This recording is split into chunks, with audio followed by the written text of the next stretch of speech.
definitely think Ryse was the favorite game. It had a lot of good graphics. It almost seemed like a movie.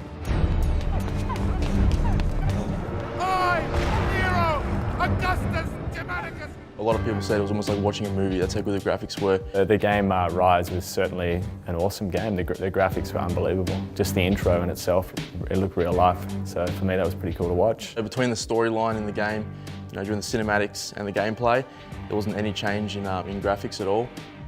I think it's good to have a storyline so you can actually feel like you're involved a little bit more in the game. The slow-mo and everything and the combination in between. Obviously throwing a sword in the mix always helps. And it had a good like an action kill play where it'd kind of slow-mo everything and you get to see these really cool bits where you chop off his arm and then put like the sword through his head, which was kind of cool.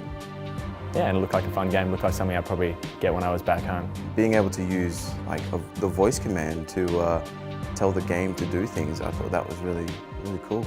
Definitely I felt like being a solo player game, I felt like it'd be one of those games that you could just play for hours and it would just pass. And if there was someone next to you, you wouldn't want to hand over the control, which I didn't.